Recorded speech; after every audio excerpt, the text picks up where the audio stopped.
বিশ্ব হিন্দু পরিষদের সবাই গিয়ে বক্তৃতা দিয়ে দিলেন। এটা প্রথমত আজ থেকে এমনকি 15 বছর আগেও ভাবতে পারতেন না, বিচারপতিরা ভাবতে পারতেন না কোনো একটি ধর্মীয় সংগঠন কার্যত সেখানে গিয়ে, এমনকি সামাজিক সংগঠনে গিয়েও বক্তৃতা দিতে পারতেন। সমস্ত দেবদেবী যেখানে আছে, বহু কামাখ্যা থেকে কালীঘাটের মন্দির, যে কোনো জায়গায় সেখানে নির্বিচারে পশু বলি হয়। সেই পশু বলিতে কারা থাকে? মুসলমান থাকে না, খ্রিস্টান থাকে না, বৌদ্ধরা থাকেন না, হিন্দুরা থাকে।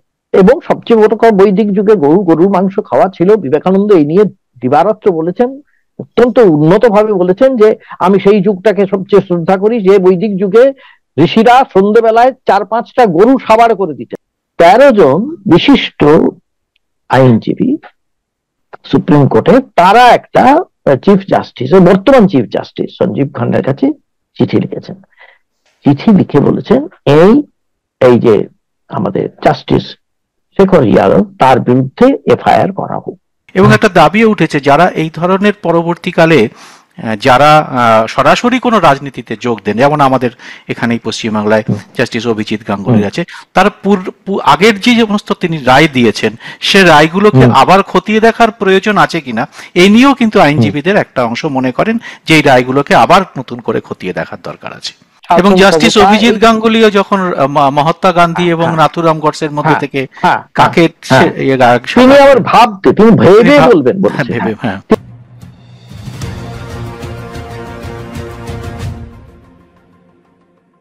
নমস্কার সবাইকে, এই খোলা আড্ডা অনুষ্ঠানে স্বাগত। আমি সুব্রত বসু। বেশ কয়েকদিন আগে এলাহাবাদ হাইকোর্টের জাস্টিস শেখর কুমার যাদব সংবাদের শিরোনামে এসেছিলেন। একটা অদ্ভুত কারণে, যে তিনি হাইকোর্ট চত্বরের মধ্যে একটি অনুষ্ঠানে, একটি হিন্দুত্ববাদী সংগঠনের অনুষ্ঠানে গিয়ে বক্তৃতা করেছিলেন এবং সেখানে তিনি মুসলমানদের সম্পর্কে কিছু বিদ্বেষমূলক কথা বলেছিলেন, কাঠমোল্লা শব্দটি প্রয়োগ করেছিলেন এবং তা নিয়ে দেশময় শোরগোল হয়।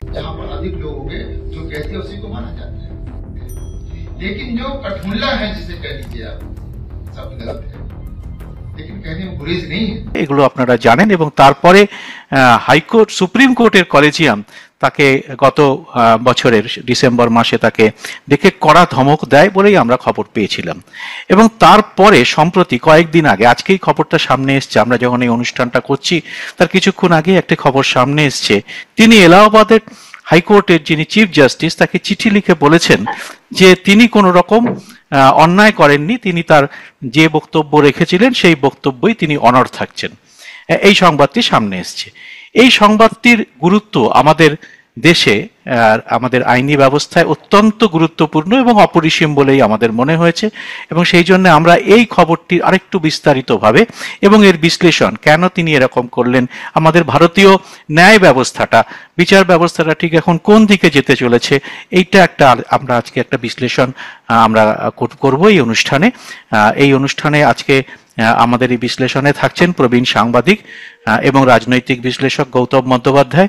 গৌতম দা, প্রথমেই আপনাকে দর্শকদের পক্ষ থেকে স্বাগত। এরকম একটা খবর সামনে আসার পরে নিশ্চয়ই আমরা একটুখানি আলোড়িত হই যে ভারতের, আমরা যে ধরনের বিচার ব্যবস্থা দেখতে অভ্যস্ত গত বেশ কিছুদিন ধরে, ভারতীয় বিচার ব্যবস্থাটা তো একটা অন্য পথে হাঁটতে শুরু করেছে। সেই নিরিখে যদি আপনি এই খবরটাকে বিশ্লেষণ করেন, তাহলে আপনার কি মনে হচ্ছে? আমার মনে হচ্ছে এটা খুব একটা আশ্চর্য হওয়ার কিছু নেই, এটাই হবার কথা ছিল এবং এটাই হবে, আরো বাড়বে। এবং এটা কেন বাড়বে, তার কারণ হচ্ছে এই যেভাবে আরএসএস বা বিজেপির সংগঠন, তারা যেভাবে সমস্ত ডেমোক্রেটিক যে ইনস্টিটিউশন গুলো, গণতান্ত্রিক যে সমস্ত যতগুলো আমাদের ইনস্টিটিউশন আছে সেখানে কবজা করেছে, সেখানে এই জিনিসই হওয়ার কথা গ্রাজুয়ালি।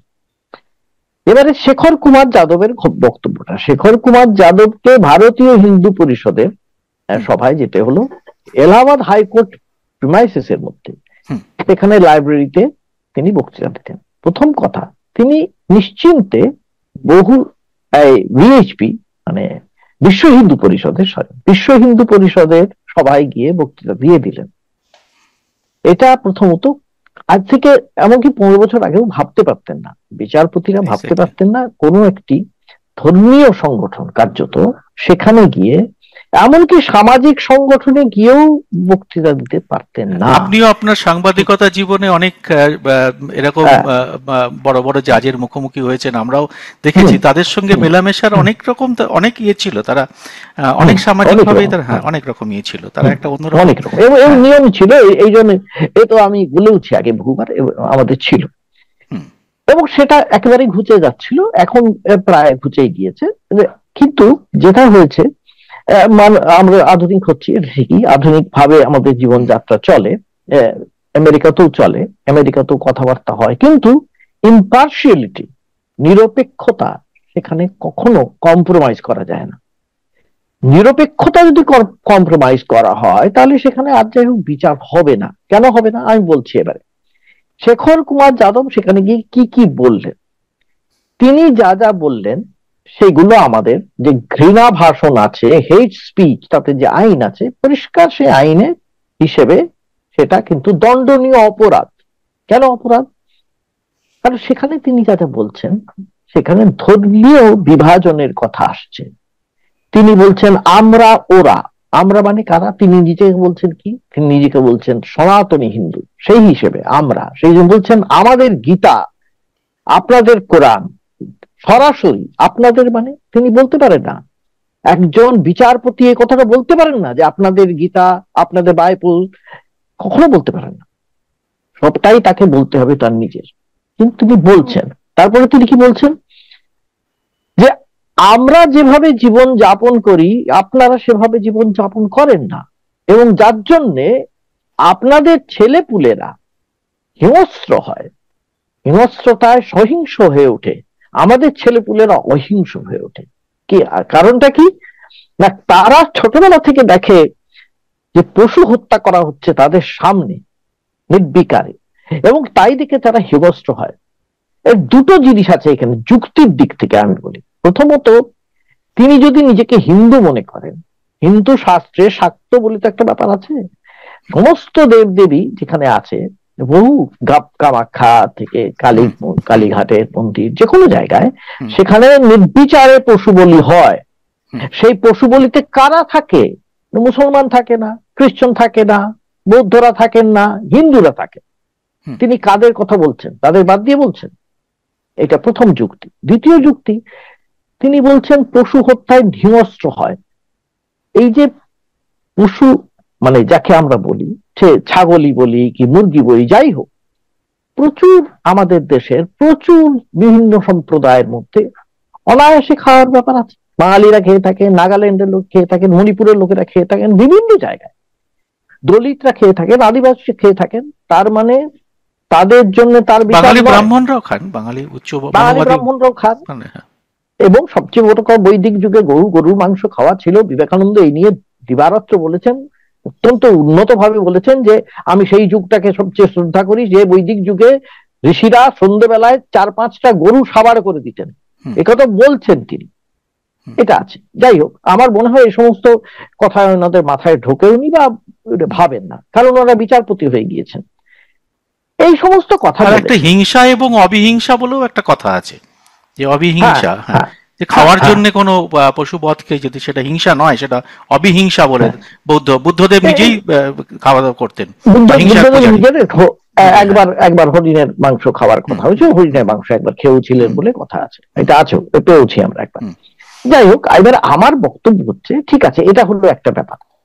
এই যে কথাগুলো বলা, এই কথাগুলো কিসের থেকে বলা? এ কি মানুষের মঙ্গলের জন্য বলা, নাকি নিজের বিদ্বেষ থেকে বলা? খুব ইম্পর্টেন্ট হচ্ছে এটা। আমি অন্য যারা ওরা যাকে বলছি তাদের প্রতি বিদ্বেষ্ট মনোভাব নিয়ে বলছি, নাকি তাদের প্রতি ভালোবাসা নিয়ে বলছি, নাকি তাদের প্রতি সমাদর নিয়ে শ্রদ্ধা করে বলছি? কোনটা বলছি? বলছি না। কাজে এটা হেড স্পিচের মধ্যে যাবে, অন্তত আইনজ্ঞরা তাই মনে করছেন। তার জন্যই ওনাকে এই যখন হয়েছে এই খবরটা জানাজানির পরে সুপ্রিম কোর্টের চিফ জাস্টিস তখন ডিওয়াই চন্দ্রচূড় এবং অন্যরা ডেকে পাঠানো হন, বা তার কাছে জানতে চাওয়া হয় আপনি কি বলেছেন, কেন বলেছেন। এবং সেই যে তিনি জানাবেন, কাকে জানাবেন, তিনি সরাসরি সুপ্রিম কোর্টেও আসতে বলেননি, বলেছিলেন প্রথমত এনারা বললেন এটা ঠিক হয়নি বলাটা, যদি বলে থাকেন কি বলে থাকেন আপনি জানান। তখন উনি কোনো উত্তর দেননি। প্রায় মাসখানেক পরে উনি উত্তরটা দিয়েছেন। এলাহাবাদ হাইকোর্টের চিফ জাস্টিসের কাছে চিঠি পাঠিয়ে বলেছেন আমার অবস্থানেই আমি স্থিত আছি, তিনি যা বলেছেন তা ঠিক বলেছেন, তার মধ্যে কোনো ভুল নেই, এই হচ্ছে তার বক্তব্য।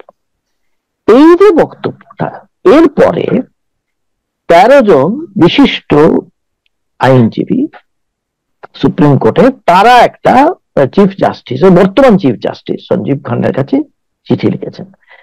চিঠি লিখে বলেছেন এই যে আমাদের জাস্টিস শেখর ইয়াদব, তার বিরুদ্ধে এফআইআর করা হোক, আপনি নির্দেশ দিন, এফআইআর করান অন্তত। এফআইআর কেন? কারণ তারা মনে করছেন এটা পরিষ্কার হেট স্পিচ, ওনাকে প্রসিকিউট করা উচিত, এইটা বলছেন 13 জন। তাদের মধ্যে ইন্দিরা জয়সিং এর মতন আছেন, আনন্দ গ্রোভার আছেন, জয়ন্তী সিং, এরকম বড় বড় মাপের সমস্ত আছেন, তারা বলেছেন। এবারে চিফ জাস্টিস কি করবেন সেটা পরের কথা, কিন্তু তারা যে চিঠিটা দিয়েছেন তাতে খুব পরিষ্কার বলে দিয়েছেন কেন চিফ জাস্টিসকে তারা লিখলেন। তারা বলছেন যে কোনো হাইকোর্টের জাজের এগেইনস্টে যদি কোনো ধরনের এই ধরনের অভিযোগ ওঠে, তাহলে প্রথম হচ্ছে চিফ জাস্টিসের মনোভাবটা জানা দরকার, অভিমতটা জানা দরকার। এমনকি তারা এটাও বলেছেন, দৃষ্টান্ত দিয়েছেন যে প্রেসিডেন্ট অফ ইন্ডিয়াও যদি কোনো জজকে ট্রান্সফার করেন বা বয়স সম্পর্কে কোনো ব্যাপার থাকে, কোন বয়সে নেওয়া হবে না নেওয়া হবে, সমস্ত ক্ষেত্রেই চিফ জাস্টিসের পরামর্শটা নেওয়াটা জরুরি। এক্ষেত্রেও সেটাই করা উচিত বলে তারা চিফ জাস্টিসকে দিয়েছেন, চিফ জাস্টিসকে। এবারে কি হবে এটা আমরা দেখতে পাবো পরে। কিন্তু এতদিন যে হলো, এই যে ঘটনাটা ঘটলো, এটা ঘটনাটা কি আজকে নতুন? তা তো নয়। কেন নতুন আমি বলছি নয়, তার কারণ এটা কিন্তু বহুদিন ধরে হয়ে আসছে খুব সূক্ষ্মভাবে। এমনকি আমি বলতে পারি যে এটা কিন্তু শুধুমাত্র এই ভারতীয় জনতা পার্টি যবে থেকে পাওয়ারে এসছে তবে থেকে নয়, তারও অনেক আগে থেকে। আমি একটা তোমাকে উদাহরণ দিই, একটা উদাহরণ বললে লোকের পক্ষে সুবিধা হবে। 1992 সালে, তোমার মনে আছে নিশ্চয়ই, ভাওরি দেবী ওয়াজ গ্যাং রেপড, তাকে গণধর্ষিতা হতে হয়েছিল। ভাওরি দেবী কে ছিল? একটি গ্রামের, প্রত্যন্ত গ্রামের এক দরিদ্র দলিত সম্প্রদায়ের মহিলা। তার উপরে কিসের দাগ? গুর্জরদের একটি 1 বছরের মেয়েকে বিয়ে দেওয়া হচ্ছিল, 1 বছরের মেয়েকে বিয়ে দেওয়া হচ্ছিল। তিনি প্রথম এই নাবালিকা বিয়েদের বিরুদ্ধে পথে নামেন, আন্দোলন শুরু করেন।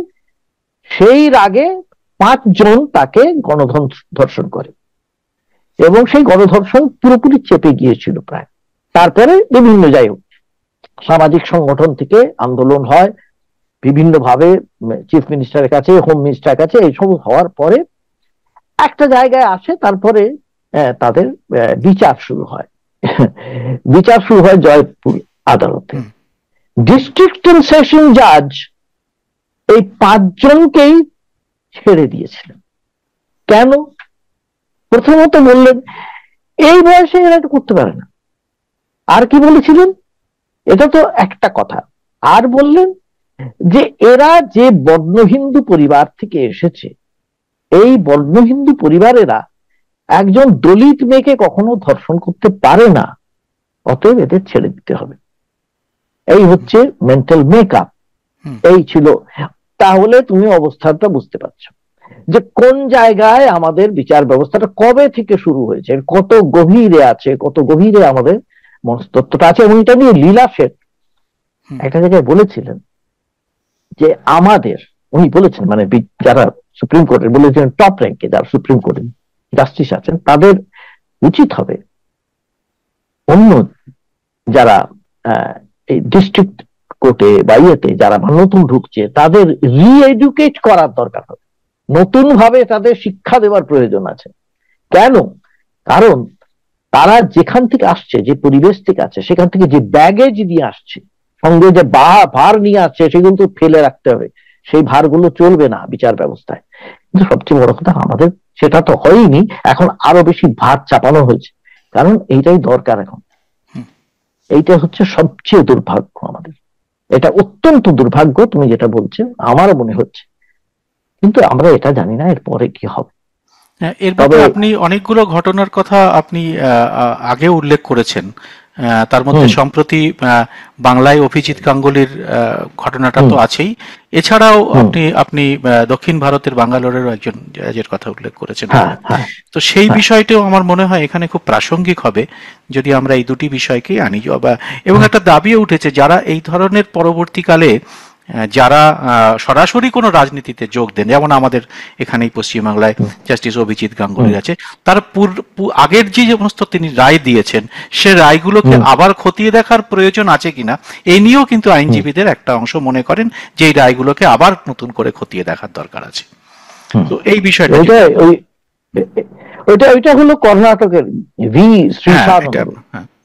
ভি শ্রীশানন্দ একটি ঘটনায় একটি কি যানজট হচ্ছিল, একটা রাস্তায় যানজট হচ্ছিল, তাই নিয়ে একটা দুর্ঘটনা হয়েছে, তাই নিয়ে তিনি বলছেন সেই জায়গায় যেহেতু মুসলিম সংখ্যাধিক্য আছেন, তিনি বলছেন নিজের চেয়ারে বসে যে ওটা তো পাকিস্তান, ওটা তো মিনি পাকিস্তান। এবং তখন চিফ জাস্টিস অফ ইন্ডিয়া তাকে একদম পরিষ্কার তাকে ভর্ৎসনা করেন, এবং ভর্ৎসনা করে তাকে যে পাঠানো হয়, ভর্ৎসনা করে তাকে যখন পাঠানো, তবে এটা ঠিকই যে তিনি কিন্তু ক্ষমা চেয়েছিলেন, কিন্তু শেখর যাদব তো ক্ষমাই চাইলেন, ও বলছেন অবস্থানে তিনি তার নিজস্ব অবস্থানে স্থিত আছেন। কারণ এনারা দুটো জিনিস মনে করেন, এরা মনে করেন দেখো এইটার জন্য সমস্ত জিনিসগুলো কিন্তু প্যাটার্নে তুমি পাবে, একটা প্যাটার্নে ফিক্স করে যাবে তুমি পর দেখো। তুমি যদি ফেলো মোহন ভাগবতের কথা যদি ধরো, মোহন ভাগবত বলেন যে মোহন ভাগবত রামলালা যবে এসছেন তবে থেকে এই দেশের স্বাধীনতা হয়েছে, এনারও সে অযোধ্যার কথা বলছেন, রামলালার কথা বলছেন, সব একটা প্যাটার্নে আছে, এবং তারা মনে করছেন এইটাই হচ্ছে বিচার, এইটাই।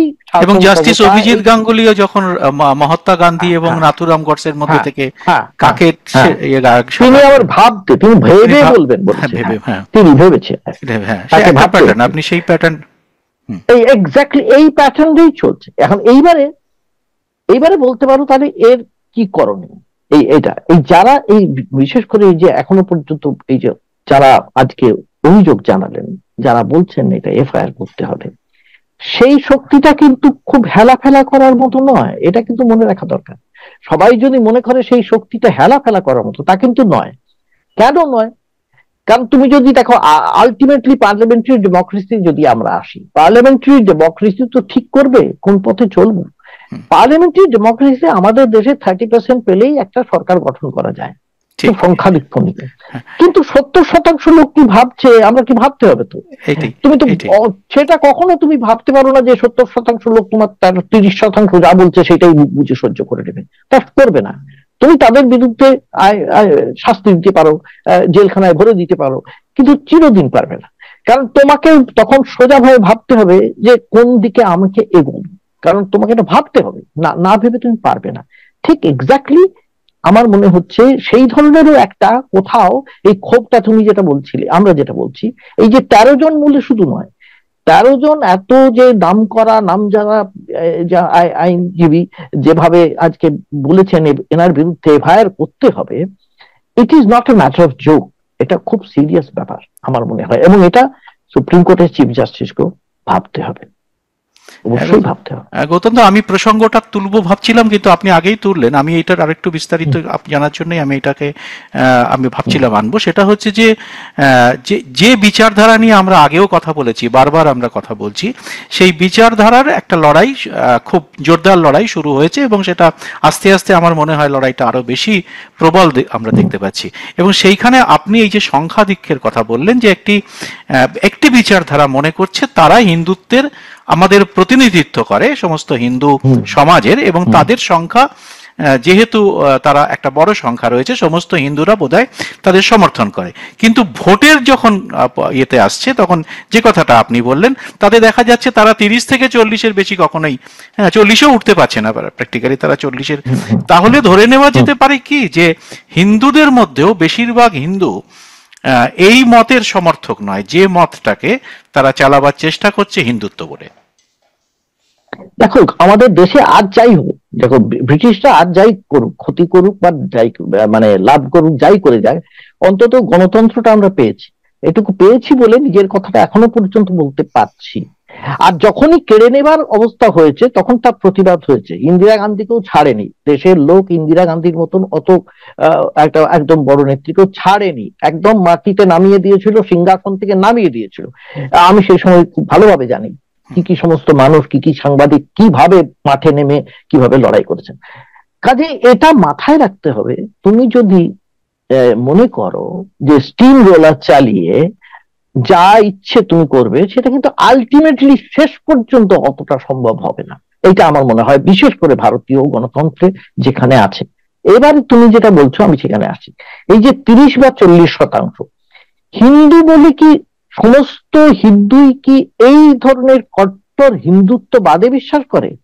হিন্দু ধর্মের তো বিভিন্ন ধারা আছে, হিন্দু ধর্মের একটা উদার্য আছে, একটা উদার মনোভাব আছে হিন্দুদের, সে নেই তো তা নয়। চৈতন্যদেব ছিলেন, রামকৃষ্ণদেব ছিলেন, অনেকে অজস্র প্রচুর মানুষের আমরা দেখেছি, বিবেকানন্দকে আমরা দেখেছি। এরা তো সবাই তো হিন্দু বলেই নিজেদের, ঈশ্বরচন্দ্র নিজেকে হিন্দুই বলেছেন, এমন নয় যে তিনি হিন্দু ছিলেন না। কিন্তু তাদের মধ্যে যে ঔদার্য ছিল, সেই ঔদার্যটার মধ্যে এই যে বহু ভৌতবাদকে অ্যাকসেপ্ট করা, গ্রহণ করার যে মানসিকতা ছিল, যে রিসেপ্টাকলটা ছিল, যে আধারটা ছিল, আমি যদি সেই আধারটা বন্ধ করে দিতে থাকি, বন্ধ করে দিয়ে বলি যে এর মধ্যেই তোমাকে থাকতে হবে, এটা চিরদিন হতে পারে না। যার জন্য এই যদি ভারতীয় জনতা পার্টি দিনের পর দিন এই কথাটাই বলতে থাকে, তাহলে ওদের কিন্তু ভোট বাড়বে না। কারণ যারা হিন্দু আছে তারাও কিন্তু ওদের পক্ষে সবসময় থাকবে না। কেন বলছি? এটা কোনো ধর্মেই হয় না। যেসব মুসলিম যেখানে রাষ্ট্র ধর্ম, সেখানে তাহলে এত দল কি করে হয়? সেখানে কেন এত মারামারি হয়? সেখানে কেন একে অপরের বিরুদ্ধে প্রতি মুহূর্তে কেন একটা সরকার পর্যন্ত টিকতে পারে না? কোন ধর্ম তো টেকাতে পারে না। তুমি পাকিস্তানের লক্ষ্য করো, আফগানিস্তানের লক্ষ্য করো, সর্বত্র দেখতে পাবে। এখানে আরোই হবে না, এখানে হবে না। তার কারণ বাঘে যেমন মানুষের রক্তের স্বাদ পেলে ইয়ে হয়, গণতন্ত্রের স্বাদটাও সেরকম। গণতন্ত্র কিন্তু মানুষকে এমন একটা স্বাদ দিয়ে দেয়, সেই স্বাদটা চট করে ছাড়া খুব মুশকিল। মানুষ চট করে মানুষকে যার জন্য এরা যদি মনে করে যে আমরা 30% 40% পেয়েই আমরা 100%-এর উপর প্রভুত্ব বিস্তার করব, সেটা চিরজীবন হবে না, এটা আমি মনে করি। কিন্তু এই যে এখন যে যে সমস্ত ইনস্টিটিউশনগুলোর একের পর এক দখল করার যে প্রবণতাগুলো আসছে, তার মধ্যে সব থেকে বড় প্রশাসনিক, তো সেটা দখল সবসময় হয়ে যায়। সে যে যে দলই শাসনে আসে তারা খুব সহজে সেটাকে দখল করে নেয়। এমনকি সংবাদ মাধ্যম সেটাও অনেক সময় দখল আমরা দেখেছি, তাকে চাপ দিয়ে সেটাকে করে নেওয়া হয়েছে। জরুরি অবস্থার সময় তার একটা আমরা দেখতে পেয়েছি, তাকে কক্ষিগত, তাকে হাতের কবজার মধ্যে এনে ফেলা হয়েছিল। কিন্তু ন্যায়ালয়কে থেকে এইরকম কি আপনার মনে হয় যে আমাদের ভারতবর্ষের এই এত বছরের, এই 7 দশকের আমাদের যে ইতিহাসে, যে বিচার ব্যবস্থাকে এইভাবে হাতের ইয়ের মধ্যে নিয়ে আসার এই যে চেষ্টা, আমি এখনই সেটা বলবো না যে এখনই সেটা হয়ে গেছে, এই চেষ্টা এরকম প্রবল ভাবে কি আগে কখনো হয়েছে? না, কোনোদিনই হয়নি। তবে এই জিনিসটা শুরু হয়েছে অনেকদিন আগে থেকে। এই যে তুমি যেটা বলছো, এটা শুরু হয়েছে অনেক আগে থেকে, এবং এই শুরু হওয়ার পরে এইটা আমরা এখন দেখতে পাচ্ছি কখন অনেকটা কালমিনেশন হয়েছে, মানে উপরে উঠে এসেছে। এতদিন তলায় তলায় ছিল, কিন্তু চলছিল ওটা বিভিন্ন ভাবে, খুব খুব কৌশলে চলছিল। বিভিন্ন হাইকোর্টের লয়ারদের সিনিয়র লয়ার করা হচ্ছিল, যাদের সঙ্গে এই RSS এর সংযুক্তি আছে, যোগ আছে, বা বিশ্ব হিন্দু পরিষদের সঙ্গে যারা যুক্ত বা কট্টর হিন্দু, তাদের লয়ারের মধ্যে দিয়ে ওপরে ওঠানো হচ্ছিল। ধীরে ধীরে তাদের জাজশিপ দেওয়া হচ্ছিল, বিচার বিভাগে তুলে নিয়ে আসা হচ্ছিল বিভিন্ন রকম ভাবে। এইটা হচ্ছিল করতে করতে আমরা যখন এই হাইকোর্টের এই জায়গায় এসেছি, এবং যখন এই যারা উঠে এসেছিলেন, অনেক সময় হয় কি তুমি লক্ষ্য করবে, তুমি দেখো সাংবাদিকতাতেও তুমি দেখবে বহু সময় বহু সাংবাদিক জানে যে তাকে এটা করতে বলা হচ্ছে, কিন্তু সে কিন্তু মাঠে যখন নেমে যায়, যুদ্ধে যখন নেমে যায়, তখন পারে না। তখন তার মনে হয় না যেটা দেখছি যেটা আমার চোখের সামনে আমি সেটাই করব। এই যে মনে হয় যেন সেনাদের মতো মনে হয় যে না আমার এইটাই করার কর্তব্য, এটা হয়ে যায়। বিচারের তো তাই হওয়ার কথা ছিল, সত্যভাবে সত্যকে দেখে সত্যের দর্শনে সে তার তার তো একটা যাকে বলা হয় তার একটা মুক্তির হওয়া, নিজেকে মুক্তভাবে দেখার একটা চেষ্টা হতে পারত। সেটা না হয়ে উল্টোটা আমরা দেখতে পাচ্ছি। তার কারণ হচ্ছে, উল্টোটা দেখতে পাচ্ছি তার একটা কারণ আছে, এটা তুমি যেটা বলছি তার কারণ হচ্ছে, এটা আমার এটাও মনে হয় যে এই যে শিক্ষাটা পরিবারের মধ্যে সমাজের মধ্যে এই যে ঢুকিয়ে দেওয়া হয়েছে, আমাদের একবার রক্তের মধ্যে ঢুকিয়ে দেওয়া হয়েছে, তার বাইরে গেলে মনে হবে পাপ করছি আমি কোথায়, অতএব ওটাই করলে একমাত্র পুণ্য, আমাকে ওটাই করতে হবে। এমনকি সংবিধানে যদি থাকেও এগুলো, ইনি যেটা বলছেন এগুলো তো সংবিধানে নেই। তো এনার তো মূল কাজ সংবিধানটাকে প্রোটেক্ট করা, রক্ষা করা। এনারা কি করছেন, সংবিধানের বিরুদ্ধে চলে যাচ্ছেন, কিন্তু মনে করছেন এটাই বোধহয় আসল কাজ। কাজে এই রিএডুকেট করার যেটা ব্যাপার আছে না, সেই রিএডুকেটটা কে করবে, দ্যাট ইজ ভেরি ইম্পর্টেন্ট। যদি রিএডুকেট করা না হয় তাহলে বাইরে থেকে যে এই যে শক্তি, যে যারা তার এই যে এই আমি 13 জনকে বারবার বলছি, এই জন্য এই 13 জন তো নন, এদের 1300 হতে পারে, 13,000 হতে পারে, অনেক বেশি হতে পারে, 13 লক্ষ হতে পারে, তার পেছনে আছেন 4 লক্ষ হতে পারে। কাজে এই শক্তিটা যখন আস্তে আস্তে বাড়বে আবার, তখন দেখবে আমার অন্য দিকটা অনেকটাই কমতে বাধ্য হবে, এটা আমার মনে হয়। একদম। তো আমি যে খবরটার আমরা শুরু করেছিলাম সেই খবরটার বিস্তারিত ইয়েতে গিয়ে আমি দেখছিলাম যে ইন্ডিয়ান এক্সপ্রেসে লিখেছে এটা মূলত, যে শেখর যাদব যখন তিনি তার বক্তব্য রাখছিলেন, যে বিতর্কিত বক্তব্যটাতে, তাতে তিনি এটা বলেছিলেন যে আমাদের আমাদের যে কোটান কোট, আপনি যে আমাদের কথা বললেন, আমাদের হিন্দুদের যে মধ্যে যে সংস্কার হয়েছে, সেই সংস্কার যেমন সতীদাহ সংস্কার হয়েছে বা অন্যান্য যে সংস্কারগুলো হয়েছে, সেই সংস্কারগুলো ওদের মধ্যে হয়নি। কেন তারা তাদের বিয়ের কথা তিনি বলেছেন, হ্যাঁ কেন একজন বিয়ে থাকতে কেন, হ্যাঁ 3 তালাকের কথা বলছেন। এইখানে আমার একটা ছোট্ট জিনিস এখানে আমার মনে হয়েছে, ইনি যে হিন্দু ধর্মের যে সংস্কারের কথাগুলোর উল্লেখ করেছেন, সেই সংস্কারগুলো কোনোটাই কিন্তু এই কট্টর হিন্দুত্ববাদী মনোবাদী মানুষজনের হাত ধরে আসেনি। তার মধ্যে কোনোটাতেই এই সংস্কার কোনো মনুবাদীরা করেননি। যারা করেছেন তাদের বরং মনুবাদীরা তাদের আক্রমণ করেছেন, যেমন বিদ্যাসাগর তাকে আক্রমণের মধ্যে পড়তে হয়েছে, যেমন রামমোহন বা আরো যারা সমাজ সংস্কারক, তারা প্রত্যেকে, এবং তার বেশিরভাগটাই হয়েছে বাংলাতে, তার উদাহরণগুলো রয়েছে। আমি 2-4টে ছাড়া আমি মহারাষ্ট্রে সাবিত্রীবাই ফুলে বা ওনাদের কথা বলছি না, তাদের বাদ দিয়ে বেশিরভাগটাই হয়েছে বাংলায়। তো সেইখানে দাঁড়িয়ে মনুবাদীরা কি করে দাবি করছেন যে এই সংস্কারগুলো তারা করেছেন এবং মুসলমানদের এখন এটা করে ফেলা উচিত? দুটো জিনিস আছে, দেখো। প্রথমত তুমি এখানে দুটো ইয়ে আছে, তুমি যদি জানতেই মানে বললেই যখন প্রসঙ্গটা, এই যে প্রথম আছে সতীদাহ, এই যিনি বলছেন আমাদের মহামান্য বিচারপতি শেখর কুমার যাদব যেটা বলছেন, ওনাকে একটা কথা স্মরণ করে দেওয়া উচিত। এই যে সতীদাহটা প্রথম যা ইতিহাসে আমি পাচ্ছি, ইতিহাসে পড়ে দেখছি, প্রথম রদ করতে গিয়েছিলেন সম্রাট আকবর। রদ করতে গিয়েছিলেন আওরঙ্গজেব, পারেননি, একেবারেই পারেননি। মানে তুমি দেখেছেন প্রচন্ড বিক্ষোভ হয়ে যাচ্ছে, বিদ্রোহ হয়ে যাচ্ছে, হিন্দুরা মনে করছে, কট্টর হিন্দুরা মনে হচ্ছে তাদের ধর্মে আঘাত করছে। কাজেই বুঝতে পারছো যে আওরঙ্গজেব পিছিয়ে আসতেন, পারলেন না। এবার একটা ঘটনা ঘটলো, যখন সাহেবরা এলো। সাহেবরা, এটা খুব বিখ্যাত গল্প আছে, চার্লস নেপিয়ার যাচ্ছেন ঘোড়ায় করে, তখন তুমি দেখলেন একটি মেয়েকে টানতে টানতে নিয়ে যাওয়া হচ্ছে, মহিলা মানে বাচ্চা মেয়ে বলা যেতে পারে, কম বয়সী মেয়ে, টানতে টানতে নিয়ে যাচ্ছে একজন। তো উনি তখন ইংরেজিতে জিজ্ঞেস করলেন যে কি হয়েছে, ওকে নিয়ে যাচ্ছ কেন?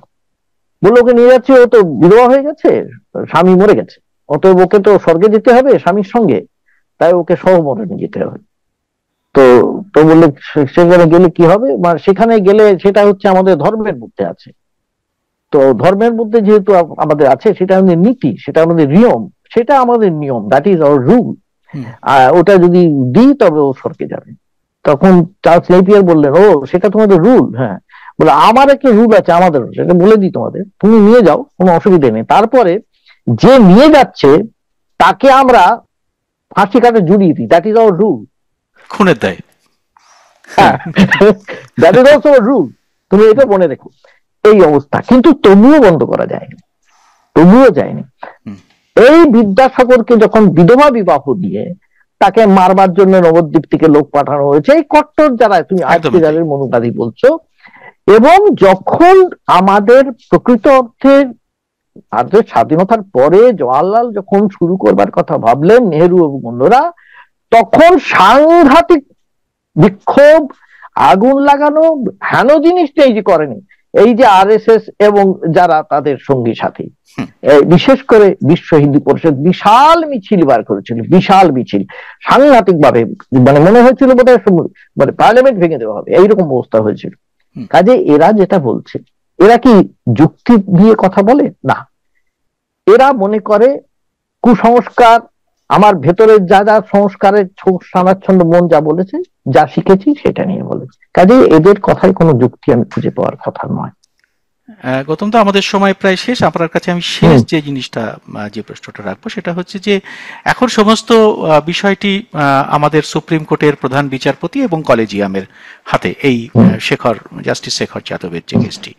তো এইটা আমরা আমাদের মতো দেশে ন্যায়ালয়ের এখানে কি ভূমিকা হওয়া উচিত? ন্যায়ালয়ের ভূমিকাটা আমি বলতে পারবো না কি হবে, কিভাবে কি বিচার করবেন, কারণ সবই তো হচ্ছে না, আমি উচিত অর্থে বলেছি যে উচিতটা কি আমি জানি না, সেটা আমরা কেউই জানি না। আমরা উচিতটা যদি তুমি বলো, তাহলে প্রথম কথা হচ্ছে আমাদের দেশের সংবিধানে পরিষ্কার লেখা আছে জাতিগত, সম্প্রদায়গত, ধর্মের ব্যাপারে, ধর্মীয় বিষয়ে কোন রকমের বিদ্বেষ ছড়ানো যাবে না, বিভাজন ছড়ানো যাবে না, কোনোভাবেই যাবে না। এবং তার বিরুদ্ধে শাস্তিও আছে, নির্দিষ্ট শাস্তি বা নির্দিষ্ট তার যার অভিযোগ আছে তার সেই অনুযায়ী বিচার হবে। সেই যদি বিচার করতে হয় তাহলে ঝামেলা আছে অনেক, এটাও ঠিকই, খুবই ঝামেলা আছে। প্রথমত তাকে ইমপিচমেন্ট করতে হয়, অনেক রকম ইমপিচমেন্টের অনেক রকম ব্যাপার থাকে। যারা নিয়মগুলো তৈরি করেছিলেন তাদের মাথায় এতটা আসেনি যে এরকম একটা পরিস্থিতি তৈরি হবে, না এতটা আসেনি, এবং হ্যাঁ এতটা হবে এটা ভাবা হয়নি, বা ভাবে তারা হয়তো, সেটা হতে পারে, সেটাই আর কি। কিন্তু তবে আমি বলছি, দেখো শাস্তি মানে কি, তোমার যদি মনের মধ্যে আমি যদি অন্তত জাগাতে পারি যে তুমি এটা অন্যায় করছো, সেটাও তো একটা পা এগিয়ে যাওয়া। হ্যাঁ, যে না তোমার এরকম করা চলবে না, তুমি এরপর এই যে আমি আগে ওই যে শ্রীশানন্দের কথা বললাম, তাকে যে ক্ষমা চাইতে হয়েছে, সেটা কিন্তু একটা স্টেপ, একটা পদক্ষেপ, অন্তত একটা, সেইটা করারও অনেকখানি আমি মনে করি। সেটা করলেও অন্তত মনে হয় যে না খানিকটা মানে ঠিক হলো, এই খানিকটা ঠিক। কিন্তু এখানে যদি সেই ক্ষমাটা, উনি তো ক্ষমা চাননি, বরং বলেছেন যে আমি আমার বক্তব্যেই অনড় থাকবো, তাহলে তো এই বার্তাটা গেল যে এরপরে যদি কোনো কিছু ব্যবস্থা না হয় তাহলে বার্তাটা এটাই যাচ্ছে যে তাহলে কিছু করা যাবে না। হ্যাঁ, এবং সেই বার্তাটা আরো বেশি রটে যেতে পারে যে যারা আরো প্রচ্ছন্ন ভাবে এটার আছেন, যারা আজকে ক্ষমা চাইছেন, কালকে তারা আর ক্ষমা চাওয়ার প্রশ্নও আসবে না, তারাও অনড় থাকবেন এরকম তাদের বক্তব্যে। এটা তো একটা ভারত না, এখানে একটা চিফ জাস্টিসের একটা করতে পারেন, একটা কাজ করতে পারেন, উনি পারেন না তা নয়। একটা জিনিস করা যায়, এখানেও আগেও করা হয়েছে, কলেজিয়াম থেকে তারা একটা সিদ্ধান্ত নিতে পারেন, বা 5 জাজ বেঞ্চ বা 7 জাজ বেঞ্চে তারা একটা সিদ্ধান্ত নিতে পারেন। সেই সিদ্ধান্ত হচ্ছে ওনাকে বিচার প্রক্রিয়া থেকে সরিয়ে দেওয়া যেতে পারে, সেটা তিনি বিচার প্রক্রিয়া থেকে সরে যাবেন। এটা এর আগে হয়েছে, এটা ভারতবর্ষের বিচার বিভাগে এটা হয়েছে আগে। এমনকি ছুটি নিতেও বলা হয়েছিল। ভি রামাস্বামীর ক্ষেত্রে করাপশনের চার্জ হয়েছিল, তিনি তখন সুপ্রিম কোর্টের জাজ ছিলেন, এবং তিনি তার আগে যখন পাঞ্জাব এন্ড হরিয়ানা কোর্টের যখন তিনি জাস্টিস ছিলেন, তখন তার বিরুদ্ধে এই করাপশনের চার্জের একটা কথা উঠেছিল। সেটা নিয়ে চিফ জাস্টিস তাকে বলেছিলেন আপনি এখন ছুটি নিন, আপনার বিরুদ্ধে একটা ইনকোয়ারি হবে, এনকোয়ারি শেষ না হওয়া পর্যন্ত আপনি কিছু করবেন না, এবং তিনি সঙ্গে সঙ্গে ছুটিটা নিয়েছিলেন। এবং তারপরে এনকোয়ারি হয়েছিল, যা হচ্ছিল। এটাও হতে পারে যে এটাকে বলা হবে যে আপনি বিচারের প্রক্রিয়ার মধ্যে থাকবে না, এটা কিন্তু বলতে পারে। এটা কিন্তু খুব বড় রকমের একটা এর আগে হয়েছে এমন ঘটনা, অনেকে সেই ঘটনা শোনার পরেই তিনি ছেড়েও দিয়েছেন চাকরি, এমনও হয়েছে। ঠিক আছে, গৌতম দা, আপনি খুব সুন্দরভাবে এটা আমাদের আজকে ব্যাখ্যা করলেন আজকের বিষয়টা, এবং আমাদের এটা তো আশা থাকবে যে অন্তত এই ধরনের যেরকম বিচারালয়ের মধ্যে যেরকম বিদ্বেষ ছড়ানোর যে প্রক্রিয়া শুরু হয়েছে, এটা থেকে অন্তত আমাদের বিচার ব্যবস্থা নিজেদের এই কলুষ থেকে মুক্ত করে ফেলবে, যেভাবেই হোক সেটা তারাই আরো ভালো ঠিক করবেন। আমরা যতটুকু ভাবে এটা আমরা লোকের কাছে এই সংবাদটা পৌঁছে দিতে পারি, আমরা সেই চেষ্টাই করব। আপনাকে অনেক অনেক ধন্যবাদ যে আপনি এরকম মূল্যবান সময় দিলেন। আর আপনারা যারা এই অনুষ্ঠানটি শেষ পর্যন্ত দেখলেন, আপনাদের কেমন লাগলো আপনারা অবশ্যই কমেন্ট বক্সে আপনারা লিখে জানাবেন, এবং আপনাদের মতামত সেই সঙ্গে জানাবেন যে আপনারা কি ভাবছেন এটা নিয়ে, এটা কতটা বা কিভাবে এই বিচার প্রক্রিয়াকে চালানো উচিত আগামী দিনে ভারতবর্ষের উন্নতির জন্য, ভারতবর্ষের বিকাশের জন্য কিভাবে বিচার ব্যবস্থাকে আরো ভালো করে তোলা উচিত, সেটা কিন্তু আপনারা অবশ্যই কমেন্ট বক্সে লিখে জানাবেন। গৌতম দা, আপনাকে অনেক ধন্যবাদ এবং সেই সঙ্গে আপনাদের সবাইকে নমস্কার।